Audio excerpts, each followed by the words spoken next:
Buongiorno cari amici, benvenuti anche oggi a una live splash del vostro manetto veneziano, un po' scherzosa, un po' così, come sapete che il vostro manetto li imposta sempre a sorpresa per chi lo segue. Questa non è una Sibilla interattiva, abbiamo già fatto stamattina alle 10. Ricordo che le Sibille interattive sono domani sera alle 21, d'ora in avanti Marietto Veneziano alle 21 di sera con il The Guard, e poi giovedì alle 10 e poi di nuovo venerdì con solo il The Guard alle 21, 21:30. Bene, oggi parliamo un po' di due libri che dopo tutto il nostro Marietto ha sempre decantato questo libro. Questo libro qua è un best seller, un best buy, e di tutti, come si suol dire, di tutti i ricercatori esoterici della verità, questo libro non può mancare. Questo Riccardo Tristan Tuis è veramente un grande delle, come si suol dire, della comunicazione, un grande della divulgazione come si dice, dell'esoterismo, e in questo libro, proprio secondo il mio punto di vista, si supera e non può mancare assolutamente, perché in alcune pagine, a pagina 68, proprio Super Se Stesso spiega alcuni segreti di questo pianeta, no? Segreti importantissimi che tutte le persone dovrebbero avere. Poi, chiaramente, è un libro che si può anche prendere in ebook e costa, cioè in ebook sì, e costa 16 euro, 17 euro, e vale la pena averlo in casa. Chiaramente non è un libro cabalistico, è un libro che spiega un po' i meccanismi di chi governa materialmente questo mondo. Invece, un altro libro che non può assolutamente mancare nel percorso dell'esoterista, chiaro, è un libro di peso, è un libro chiaramente importante, è un libro che fino a qualche anno fa era introvabile, ed è stato scritto da un grandissimo divulgatore della magia evocatoria, chiaramente, e sto parlando del best dei best, Sebastiano Fusco, La chiave di Salomone, magia evocativa. Questo è un libro che costa 29,50 euro, ci sono più di 40 anni di esperienza e quindi sulla magia salomonica, e quindi chi vuole iniziare può anche iniziare qui. Chiaramente ci sono moltissimi libri del Pierini, che è chiaramente uno dei più grandi esoteristi a livello mondiale, ha più di una biblioteca di più di 14.000 libri di magia, ma anche questo libro qui di Sebastiano Fusco non può mancare nella biblioteca del vero ricercatore di esoterismo, no? Ciao Antonio, grazie di aver salutato. Quindi, chiaramente, questo è praticamente la somma di tantissimi libri di esoterismo, di magie evocatorie.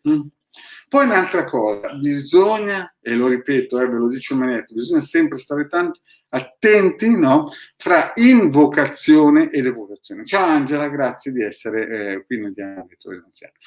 Allora, perché qua si parla chiaramente di magia, vedete, evocatoria, e non magia invocatoria, che sono due cose differenti. Quando, ad esempio, sentite questi saltimbanco che dicono riuniamoci al giovedì per pregare e invochiamo l'arcangelo Michele, l'arcangelo Gabriele, il Michelangelo di turno, cioè come se loro avessero tempo da perdere, perché in Libia, in Siria, in Pakistan, in quei paesi lì, cioè la gente è diversa da noi.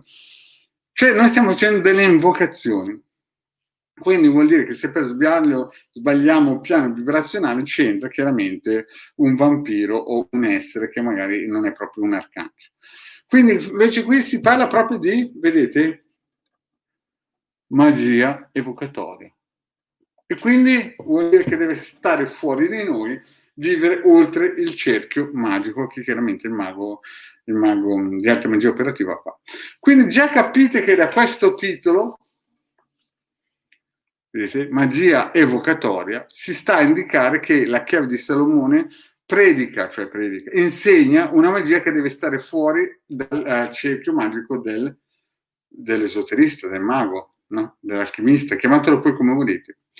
Quindi capite che già questo titolo è un titolo importante, di peso, che ci fa capire che una cosa è le pagliacciate di alcuni gruppi social, no? Che vi dicono fate 3 paroline, 2 arcangeli Michele qui a sbalzo, a destra a sinistra, invochiamo, facciamo la preghiera perché venga giù, senza nessun tipo di protezione. Il vostro Marietto vi ha sempre detto cerchio di fuoco e ovetto colorato. Chiaramente il cerchio di fuoco si parte presupposto che facendo questo cerchio di fuoco rappresenta un po' il cerchio magico dell'alchimista, del mago, no?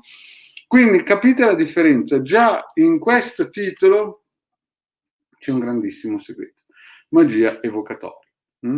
Poi un'altra cosa da capire: la differenza sta che è vero che si può invocare anche geni altissimi, invocare, no? Però bisogna anche essere di una qualità di conseguenza. Ciao Elena, ciao Tiziana, grazie Tiziana. Quindi capite, grazie a Tiziana che mi dà anche ragione, brava, grazie.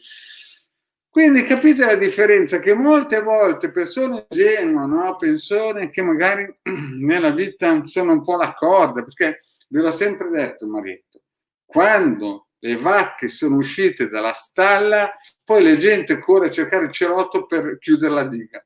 Non funziona così. Già questo titolo qua è portentoso, perché quando parla di magia evocatoria sta a indicare qualcosa che non può entrare dentro di noi.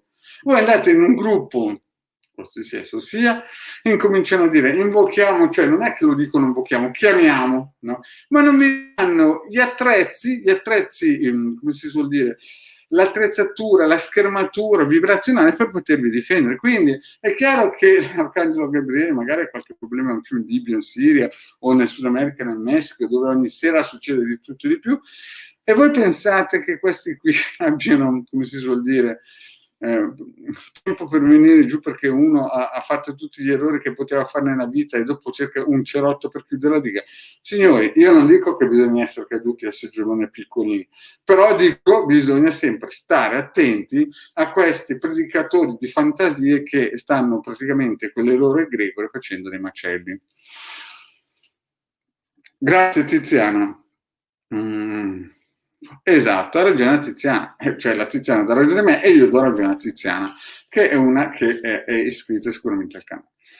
Comunque, il problema è questo. Quindi già questa chiave, io vi devo dire che il capitano degli Alpini di Torino me l'aveva fatto vedere quando avevo 15 anni. Quindi quando io avevo 15 anni, questo libro qui, il Sebastiano Fusco non l'aveva ancora scritto, forse non l'aveva ancora pensato, ma era andato nel futuro, me l'aveva portato e mi aveva detto che un giorno ci avrei avuto. E non può assolutamente mancare nella libreria di un vero esoterista. Quindi riprendo quest'altro libro di questo grandissimo divulgatore che non può mancare anche questo, proprio perché per tutti quei signori che vanno a destra e a sinistra a mendicare pozioni magiche, questi 2 libri sono un best buy, cioè devono essere assolutamente nella biblioteca e dovete leggere non una volta, ma più di una volta, almeno 3-4 volte, perché capite, entri, spacchi quei cancelli. Chiaramente non ha niente a che fare con la Kabbalah. La Kabbalah è un altro discorso che ve l'ho sempre detto, non è per tutti. Ci sono 600.000 anime scintille, chiamatemi come voi, che hanno un'anima gemella e un giorno, fra 300 anni, quando si resetta questo mondo, queste persone, queste essere, quest'anima, chiamatela poi come volete, purtroppo è così. Cioè il mondo non l'ho inventato io, l'ha inventato il genitore eterno, chiamatela come volete, la Keter, e l'infinito, l'Ensof, e quindi sarà così. Comunque, per tutti quelli che vogliono almeno togliersi lo sfizio di mettere questo cerotto, ma un cerotto vero sulla diga, il vostro Marietto veneziano vi consiglia sempre ovetto colorato, cerchio di fuoco, andare nel sito capitano.altervista.org, come vi ho sempre detto, che è questo, ve lo metto.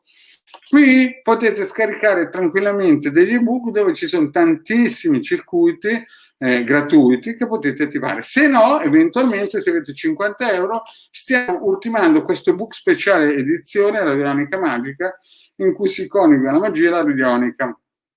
Questo chiaramente va bene per tutti, non bisogna per forza essere cabalisti, e facile di uso. Hildegard l'ha spiegato molto bene, si può già preordinare 50 euro nelle shop qui del Capitano. Questo solamente per una piccola pubblicità. Comunque ci sono tantissimi libri e book gratuiti da scaricare. Mastro Marietto ha già dato più o meno in 5 anni più o meno 1,5 milioni di circuiti radionici quadranti radiostatici che la gente ha scaricato in questa ventina. Ci sono anche 4-5 book che parlano tranquillamente di chirurgia e lettura di mano. Quindi questo è un punto. Poi un'altra cosa, oggi voglio parlare anche delle persone che fanno piangere, cioè ci sono persone che fanno piangere perché toccano delle corde del cuore molto importanti e questi sono dei segni che fa capire che ci sono ancora persone che in un certo senso vale la pena ancora combattere. Una di queste persone è stata una mia cliente che tempo fa parlavamo del Capitano degli Alpini e un giorno mi ha detto che aveva comprato vari libri di questo Capitano degli Alpini, che erano poi delle, come si dice, delle memorie postume di gente che l'aveva conosciuto. Si era emozionata così tanto che gli aveva fatto dire una messa e il vostro Mariano, non ci crederete, si è emozionato perché il Capitano Alpini lui l'ha conosciuto bene e sapeva, il Capitano degli Alpini sapeva che sarebbe arrivato internet, sapeva che molte persone avrebbero detto di tutto e di più. Però questa persona che in un certo senso si è emozionata leggendo la storia del Capitano degli Alpini, gli ha fatto dire una messa, no? Mi ha commosso perché ci sono ancora persone che hanno cuore ed è bellissimo questo gesto che ha fatto. Un'altra cosa che mi ha emozionato ultimamente è che l'anno scorso passando su un ponte ho visto, con la moto chiaramente, ho visto un cane, no? E io sono rimasto un pochettino, come si suol dire, un po' così, perché c'era un danno e rivieni di macchine, di moto che passava, e questo cane era appoggiato lì per la strada che aspettava. Quest'anno, dopo un anno, il vostro maretto ripassa e rivede lo stesso cane. E allora mi sono informato, ma chi è questo cane qua? Che l'anno scorso sono passato, e la storia è triste ed in un certo senso è anche valorosa, perché quel cane lì praticamente sta aspettando i padroni che l'hanno abbandonato e da più di un anno che tutti i giorni va su questo ponte ad aspettare i propri padroni. E io sono passato l'anno scorso pensando che fosse un cane che si fosse perso o non so, e quest'anno l'ho ritrovato ancora lì come un alpino, fermo, deciso, un cane che non molla.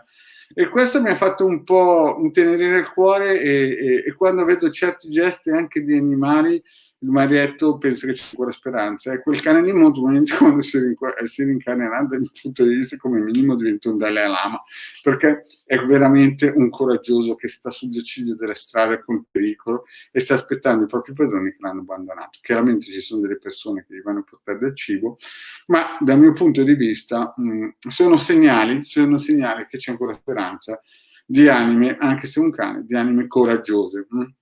Quindi ci sono persone che fanno dire messe per persone trapassate che hanno fatto grandi cose, anche se magari non hanno conosciuto, ma solo perché l'ha letto dei libri. E ci sono cani che non mollano, non si arrendono mai e restano vigili a aspettare il proprio padrone che l'ha abbandonato. No? Questi sono segni che fanno capire che c'è ancora speranza per molte anime, no? Molte anime che sicuramente quel cane un giorno si rincarnerà e sarà sicuramente qualcuno di valido, perché tenere duro con tutto il tempo, la pioggia, il sole, la grandine e non molla, tutti i giorni va lì a aspettare i propri padroni che l'hanno abbandonato. Beh, questi sono due gesti grandissimi di anime, no? Di persone, questo che ha fatto dire la messa, che neanche lo conosceva, mi ha commosso, e anche questo cane, quando sento questa storia, mi commuove, cioè storia, la vedo tutti i santi giorni adesso, mi commuove perché dico, caspita che anima quel cane, e deve esserci. Bene, vediamo. Bene, Scudenago dice che ha preso il primo. Benissimo, bravo Scudo, cioè io non guadagno niente da questo, da questa divulgazione, ma so che è un libro che aiuterà molte persone ad aprire gli occhi. Da pagina 68 in avanti questo signore Riccardo Tuis dice qualcosa di tosto.